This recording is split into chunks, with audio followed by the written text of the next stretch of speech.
Hello, fellow aviators. Welcome back to Aliong'o Aerosphere, your hub for African aviation insights, from technology and market trends to careers and investment opportunities. Join us in exploring the future of African skies. It is always exciting talking about the single African air transport market, or SAATM. But few realize that its success doesn't just depend on routes, planes, or agreements. It hinges on one critical thing, and that is, how do we settle disputes? Now, you remember, the Yamoussoukro Decision, which is the backbone of SAATM, rests on three key pillars. Number one, a fair and transparent dispute settlement mechanism. Number two, healthy competition. And number three, a strong consumer protection mechanism. Now, without the first, the way to resolve disagreements, well, the other two cannot stand the collapse, right? Because open skies mean nothing if nations or airlines cannot trust the rules or resolve conflicts fairly when they arise. Now, dispute settlement isn't just legal paperwork. It's the engine that keeps cooperation alive when tensions flare between states, airlines, or even regulators. Now, it ensures conflicts over routes, competition, or subsidies don't ground progress.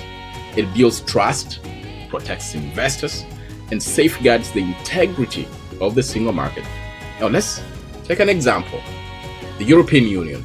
Now, when disputes arise, the European Commission investigates, and then the European Court of Justice makes binding rulings. Now, that clarity keeps all players, whether it's Lufthansa or Ryanair, accountable and competitive. Now, Europe's skies stay open because the system ensures fairness, and the system is working. Now, let's go back to Africa. Africa has already seen what happens when strong systems work. Let's take this example. In the early 2000s, Comair and Nationwide Airlines took South African Airways to the Competition Tribunal, accusing it of using unfair travel agent rebates to crush competition. Now, in 2005, the tribunal ruled that the South African Airways had abused its dominance, and it fined it over 100 million rand and ordered it to stop. Now, later rulings confirmed the harm and opened the door for damage claims. And that case wasn't under SAATM, but honestly, it proved something powerful in Africa, that fair skies require enforceable justice. And without a working dispute mechanism, dominant players can distort the market unchecked. And SAATM does recognize this. It proposes a dispute settlement body under the African Civil Aviation Commission. But honestly, the implementation has been really slow. Few countries have aligned national laws, and the mechanism still kind of lacks binding authority. So for now, when disputes arise, there's often no neutral referee. That's a major threat to the vision of seamless African skies. But to make SAATM truly succeed, Africa must, number one, empower a fully independent dispute body.